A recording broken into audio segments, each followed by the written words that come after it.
Les autorités algériennes ont été offusquées par un événement qui est l'expulsion de l'épouse ou le refoulement par les autorités françaises de l'épouse d'un dirigeant algérien, qui est l'ambassadeur algérien, l'actuel ambassadeur algérien au Mali. C'est-à-dire parce que l'épouse de l'ambassadeur d'Algérie au Mali a été refoulée, l'Algérie doit se sentir provoquée, humiliée, touchée. Il faut rappeler des principes de base. L'entrée dans le territoire d'un pays n'est pas un droit, c'est une faveur. Quand un pays t'autorise à entrer sur son territoire, ce n'est pas un droit automatique. Les États du monde entier ont le droit de refuser l'accès à leur territoire à certaines personnes. Et on vous a fait plusieurs révélations concernant les restrictions d'accès au territoire français. Maintenant, concernant le cas de la femme de l'ambassadeur d'Algérie au Mali. Cette femme, elle n'est pas censée résider en France, puisque son mari travaille au Mali. Mais les Français l'ont expulsée, l'ont refoulée. Pourquoi? Parce qu'elle n'avait pas de justificatif de ressources financières. Elle avait un certificat d'hébergement et une assurance voyage. Mais elle avait la carte de crédit de son époux. C'est pas sa carte de crédit, c'est la carte de crédit de son époux. Hier, l'APS, qui est l'organe officiel étatique, l'organe médiatique officiel de l'État algérien, qui porte la voix officielle et autorisée de l'État algérien, nous a pondu une dépêche extrêmement bizarre. En fait, les autorités algériennes ont été offusquées par un événement qui est l'expulsion de l'épouse ou le refoulement par les autorités françaises de l'épouse d'un dirigeant algérien, d'un diplomate algérien qui est l'ambassadeur algérien, l'actuel ambassadeur algérien au Mali. Mais comme ils ne voulaient pas parler que de ce sujet, comme ils ont eu honte un peu, les autorités algériennes ont eu honte de parler que de ce sujet, de se concentrer que sur ce point, là, ils ont demandé à l'APS de faire une dépêche, une sorte de commentaire, alors que là, une agence de presse ne fait pas de commentaires, une agence de presse fait des reportages, elle publie des informations, voilà ce qui s'est passé, comment ça s'est passé, où ça s'est passé. Ça s'arrête là. Les agences de presse, c'est pas les journaux. Et elles n'ont pas, faut savoir, je le dis, mais c'est bien de faire de la pédagogie, une agence de presse n'a pas d'opinion à émettre. Elle ne peut pas émettre une opinion. L'agence de presse, son rôle est de transmettre l'information depuis un canal officiel ou de couvrir l'actualité telle qu'elle est. Et c'est à la presse classique, que ce soit les médias électroniques, les télévisions, les journaux écrits, etc. C'est à eux ensuite d'analyser, de commenter et de donner une opinion. Alors cette dépêche, elle nous parle, la guerre est-elle déclarée entre le président de la République française et son ministre de l'Intérieur à propos de l'Algérie? Oh, l'APS qui parle de guerre déclarée en France. Oui, il y a une guerre de clans, subhanallah. L'Algérie, qui fonctionne que selon les clans, le pouvoir algérien, qui lui, le clanisme, est l'un de ses piliers fondateurs, et l'une de ses bases de travail et critères de vie, même de fonctionnement, se permet maintenant de donner des leçons à la France et parler de guerre de clans. Bon, quand tu lis la dépêche, oh, guerre déclarée entre le président de la République française et le ministre de l'Intérieur, qu'est-ce qui se passe? Bon, ils ont parlé, en réalité, l'APS a parlé. Le président de la République française a prononcé à partir du Portugal des propos apaisants, censés atténuer cette crise dans les relations algéro-françaises, qui n'ont jamais atteint ce niveau de dégradation. Hélas, quelques heures à peine après les propos du président français, son haineux ministre de l'Intérieur, a remis une couche en instruisant les services de la police des frontières de refouler l'épouse de l'ambassadeur d'Algérie en Mali en lui interdisant l'entrée sur le territoire français sous le prétexte qu'elle n'avait pas d'argent. Et pourtant, l'épouse du diplomate était en règle, elle a présenté son certificat d'hébergement, un document d'assurance et la carte de crédit de son époux. C'est la provocation de trop de ce ministre de l'Intérieur, conseillé par ses amis intimes. Les choses sont désormais claires. Ce ministre de l'Intérieur, qui fait de l'Algérie son seul et unique programme, a décidé de jouer la carte de la rupture avec l'Algérie sur le dos de son président. L'Algérie, qui est victime de ce double langage au sommet de l'État français, ne peut plus rester les bras croisés et va prendre toutes les mesures de riposte qui imposent cette situation. Alors, on accuse Bruno Retailleau de haïr l'Algérie, de faire de l'Algérie une carte politique et de jouer la rupture avec l'Algérie. Pourquoi? Est-ce que Bruno Retailleau a expulsé un groupe, plusieurs dizaines d'Algériens d'un coup? Est-ce qu'il a maltraité des ressortissants algériens? Est-ce qu'il a touché à des familles algériennes? Est-ce qu'il a demandé à la police aux frontières d'expulser des familles algériennes entières? Non. En fait, selon l'APS, Bruno Retailleau est un haineux anti-algérien. Claire, elle veut nous dire que c'est un salopard, etc. Pour reprendre des insultes de la PS, juste parce qu'il a demandé à ses services de refouler l'épouse de l'ambassadeur d'Algérie au Mali. C'est-à-dire parce que l'épouse de l'ambassadeur d'Algérie au Mali a été refoulée, l'Algérie doit se sentir provoquée, humiliée, touchée, ébranlée, insultée. Attends. On parle de l'épouse de l'ambassadeur d'Algérie au Mali. On parle d'une... Enfin, il faut, franchement, je voulais faire de la pédagogie dans cette émission, c'est très important. Il faut rappeler des principes de base. L'entrée dans le territoire d'un pays n'est pas un droit, c'est une faveur. L'entrée dans le territoire d'un pays, dans tous les pays du monde, pas uniquement la France, y compris l'Algérie, quand un pays t'autorise à entrer sur son territoire, ce n'est pas un droit automatique, c'est une faveur. Les États du monde entier ont le droit de refuser l'accès à leur territoire à certaines personnes. C'est pas parce que la France a refusé l'entrée à son territoire à l'épouse de l'ambassadeur d'Algérie au Mali qu'on peut l'accuser ou qu'elle a voulu ou qu'on peut la soupçonner ou qu'on doit l'accuser de vouloir humilier toute l'Algérie. La femme de l'ambassadeur d'Algérie au Mali ne représente pas l'Algérie, ne représente pas tous les Algériennes, ne représente pas tous les Algériens. Je rappelle qu'il y a presque 5 millions de voyageurs entre les deux pays chaque année. Presque 5 millions, 4 millions et presque 5 millions, entre 4 800 000 et 4 900 000. Et qu'il y a 250 000 Algériens qui ont pris le visa Schengen pour la France en 2024. Le nombre des Algériens qui sont refoulés par la France, il est extrêmement insignifiant par rapport au nombre d'Algériens importants qui rentrent sur le territoire français. Donc, quand quelqu'un accueille autant les Algériens, quand il y a des millions d'Algériens et d'Algériens qui vivent en France, on ne peut pas accuser la France de vouloir humilier l'Algérie ou de lui infliger une humiliation, de la rabaisser, alors qu'il y a des millions d'Algériennes et d'Algériens qui vivent en France. Ça n'a pas de sens, ça, le langage. C'est pas parce que quelques personnes sont expulsées ou refoulées que l'Algérie que nous, Algériens, on doit se sentir humiliés, méprisés ou je ne sais pas quoi, touchés dans notre dignité.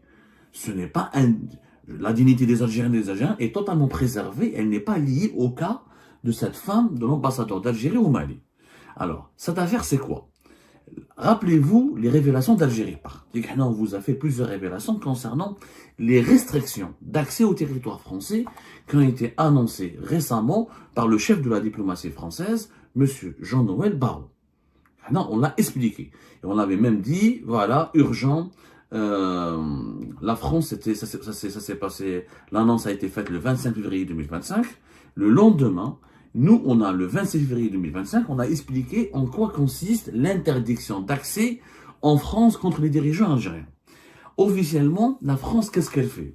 Pour restreindre l'accès aux dirigeants, au territoire français, aux dirigeants algériens et leurs familles, elle ne leur dit pas de ne pas venir. Quand ils viennent, elle impose des exigences draconiennes.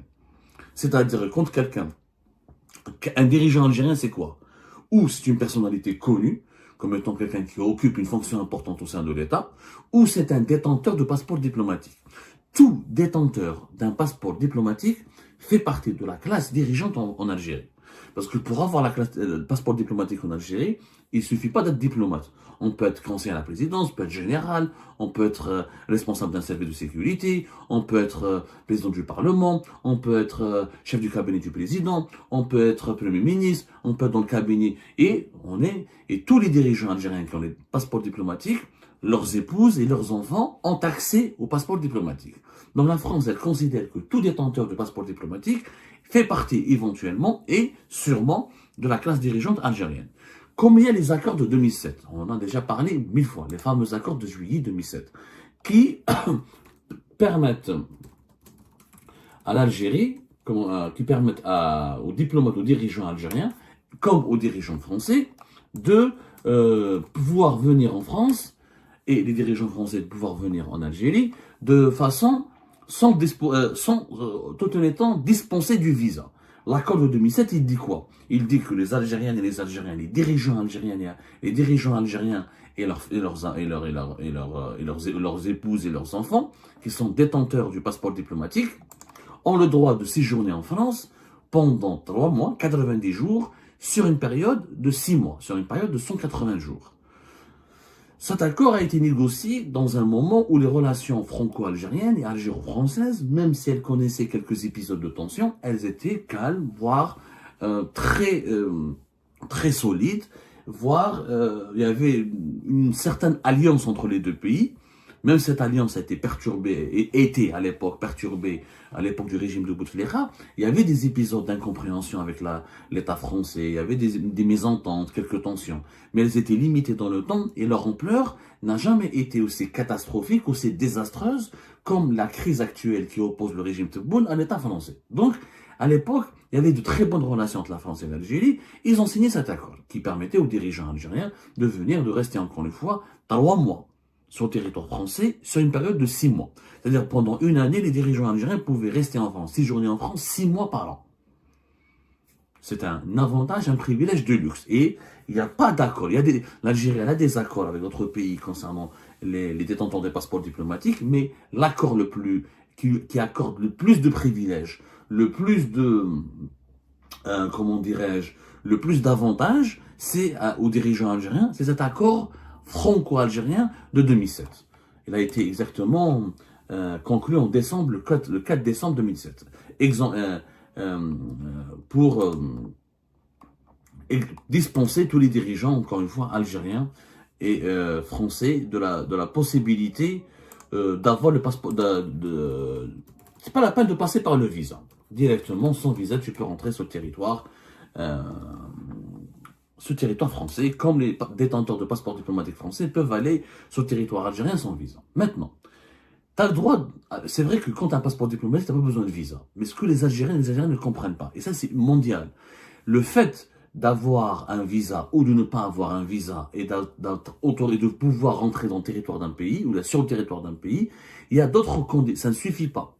C'est-à-dire avoir le passeport diplomatique ou ne pas avoir le visa n'est pas suffisant. Les États, ils ont le droit d'imposer quelques conditions supplémentaires pour accepter, encore une fois, pour admettre un ressortissant étranger sur leur territoire. Il faut savoir qu'en France, il y a une loi. Que dit la loi? En France, il y a une loi qui s'appelle présentation de justificatif à la frontière. Quand on vient en France, on doit normalement présenter, parmi les obligations pour pouvoir séjourner en France, pour pouvoir entrer sur le territoire français, il faut justifier des capacités financières à pouvoir financer ce séjour en France. On parle de justificatif ou de ressources financières. Que dit la loi en France? Vous devez être muni d'une attestation d'assurance couvrant l'ensemble des dépenses médicales, hospitalières et de décès, susceptibles d'être engagées pendant toute la durée du séjour en France, y compris les frais de rapatriement pour raison médicale. Si vous résidez à l'hôtel, vous devez fournir une réservation d'hôtel ainsi qu'un montant minimum par jour de séjour qui diffère selon le pays Schengen visité. Pour la France, parce que tous les pays Schengen le demandent, donc tous les pays Schengen ils demandent une assurance voyage.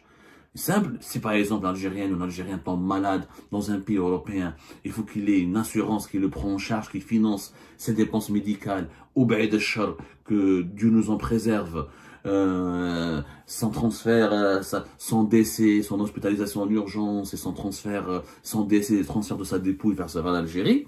Ensuite, il faut avoir une réservation d'hôtel ou un certificat d'hébergement. Pour la France, après, chaque pays, il a un barème. Il a un barème des ressources financières exigées par jour pour pouvoir séjourner sur son territoire. La France, par exemple, le montant des justificatifs ou des ressources financières, le montant des justificatifs des ressources financières est de 65 € par jour de séjour en cas de présentation d'une réservation d'hôtel. Si tu as une réservation d'hôtel, tu veux aller en France, la police aux frontières a le droit de te demander est-ce que vous avez au moins 65 € pour rester par jour pour pouvoir financer votre séjour durant toute la période que vous souhaitez accomplir ou que vous souhaitez passer sur le territoire français. Si on n'a pas de réservation d'hôtel, c'est-à-dire si on a un certificat d'hébergement, il faut présenter 120 € par jour. Il faut avoir la capacité de pouvoir dépenser 120 € par jour. En cas de réservation d'hôtel partiel, 60 euros, 65 euros par jour pour la période couverte par la réservation et 120 euros par jour pour le reste du séjour. Donc la loi est très claire.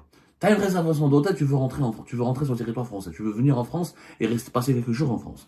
Si tu as une réservation d'hôtel, il faut que tu aies des ressources financières d'au moins 65 euros par jour. Tu n'as pas de réservation d'hôtel, tu dois avoir des justificatifs et des ressources financières pour au moins 120 euros par jour. C'est tout. Si vous êtes hébergé par un particulier, vous devez fournir une attestation d'accueil établie en mairie à la demande de la personne qui vous invite. C'est simple. Lors du passage de la frontière, vous devrez par ailleurs justifier, détenir, en plus de votre attestation d'accueil, une somme minimale par jour de séjour. Cette somme minimale est de 32 euros par jour. Si on a une attestation d'accueil, c'est-à-dire un certificat d'hébergement, quelqu'un qui s'engage à vous accueillir, dans ce cas-là, il faut quoi? Il faut que vous devez au moins, même s'il y a une personne qui vous accueille en France, vous devez avoir et justifier que vous avez la capacité de dépenser ou d'avoir dans votre poche au moins 32,5 euros par jour. Pourquoi ces conditions? Pourquoi? Parce qu'elles sont rationnelles. Un étranger qui vient dans un pays, il doit avoir de l'argent sur lui. Comme ça, s'il tombe malade, s'il doit manger, s'il doit se déplacer, s'il a une urgence, il doit pouvoir justifier qu'il peut financer son séjour dans le pays où qu'il veut visiter. Comme ça, s'il lui arrive une galère, ou il lui arrive un problème, ou il lui arrive des situations compliquées ou des situations inattendues ou imprévisibles, l'État français ne va pas le prendre en charge, ne va pas dépenser sur lui. Parce que la France, elle veut quoi? Elle veut qu'il y ait des étrangers qui dépensent pour elle. Elle n'a pas envie de dépenser elle-même pour les étrangers. Et ça, c'est le principe mondial. Hein. Dans tous les pays du monde, même si on a un visa, même si on a un passeport diplomatique, les polices aux frontières, les autorités locales des pays peuvent exiger des justificatifs pour satisfaire des conditions supplémentaires. Maintenant, concernant le cas de la femme de l'ambassadeur d'Algérie au Mali. Cette femme, elle n'est pas censée résider en France, puisque son mari travaille au Mali. Donc, elle est censée être avec son mari. Bon, l'ambassadeur algérien au Mali actuel s'appelle Kamel Rtib. Kamel Rtib, il était, avant d'être ambassadeur d'Algérie à Bamako, il a déjà été en fait ministre, il était conseiller de l'ambassade d'Algérie à Bamako entre 2000 et 2004, mais auparavant, il a travaillé comme consul d'Algérie à Metz en France. Donc il a déjà travaillé en France à Metz. Metz, c'est une ville de l'Est de France. Et avant d'aller au Mali, il était au Pérou pendant 2 ans. Et donc il a une expérience en France. Donc certainement quand il a travaillé en France pendant un certain nombre d'années, il a donc des connaissances, il a tissé des liens, ou ben, des membres de sa famille ont étudié en France, ont fréquenté les écoles françaises, ont traité où ils ont tissé des liens d'affinité, où ils ont des parents, peu importe. En tout cas, sa famille connaît la France, a déjà résidé en France. Madame le type, elle a voulu rendre visite ou séjourner en France. C'est son droit, mais les Français l'ont expulsée, l'ont refoulée. Pourquoi?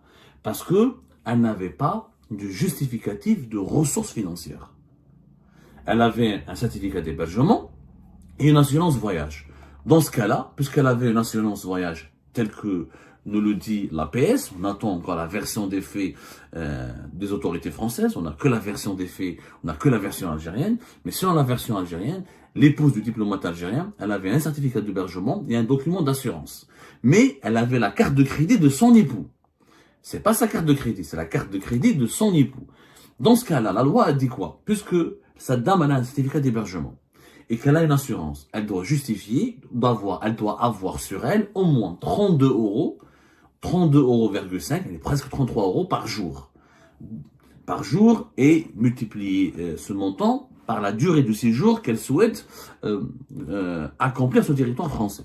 En réalité, qu'est-ce qui s'est passé? La police aux frontières, les membres de la PAF française, lui ont posé des questions. Ok, vous voulez venir en France, vous avez le certificat d'hébergement, vous avez l'assurance, mais est-ce que vous avez les justificatifs de ressources financières? Est-ce que vous pouvez nous prouver que vous avez 32,5 euros que vous pouvez dépenser par jour? C'est tout. Elle n'a pas de justificatif, parce qu'elle a pris la carte de crédit de son mari. Or, c'est pas sa carte de crédit. Et, encore une fois, souvent, même quand on a une carte de crédit, la carte de crédit peut être vide. Elle peut être vide. Généralement, quand les pays qui sont restrictifs et qui exigent des justificatifs de ressources financières, en présentant la carte de crédit, on doit présenter un relevé bancaire. Un relevé bancaire qui démontre que on a réellement cette somme minimale exigée par la loi pour pouvoir séjourner en France. Donc, cette dame, certainement, elle n'avait que la carte de crédit, elle n'avait pas de relevé bancaire, c'est pas sa carte de crédit, c'est pas son mari qui voyage, c'est elle qui voyage. Donc, les policiers français ou les membres de la police aux frontières ont utilisé ce prétexte qui est légal, qui est juste, qui n'est pas arbitraire pour expulser, pas pour expulser, pour refouler, parce qu'elle n'a pas été expulsée, elle a été refoulée. Expulser, c'est quand tu rentres au pays et quand on te ressort, quand on t'oblige à sortir du pays pour repartir ailleurs, pour partir dans ton pays. Mais refoulé, quand tu arrives à l'aéroport, au port, aux portes d'entrée d'un pays, et on te demande de repartir. Donc, elle n'a pas été ni humiliée, ni elle n'a subi aucun tort. Je vous remercie toutes et tous sans exception comme d'habitude pour avoir suivi les vidéos jusqu'à la fin et toutes nos vidéos. Je vous remercie pour vos commentaires et pour vos réactions. N'oubliez pas de nous laisser des commentaires sur le sujet de cette vidéo et aussi de vous abonner à la chaîne si vous n'êtes pas encore abonné. Donc voilà, je vous remercie encore pour votre soutien à la chaîne, pour vos abonnements et pour toutes vos réactions et pour vos commentaires très diversifiés. Donc voilà, merci encore une fois et à la prochaine dans une nouvelle vidéo. Au revoir.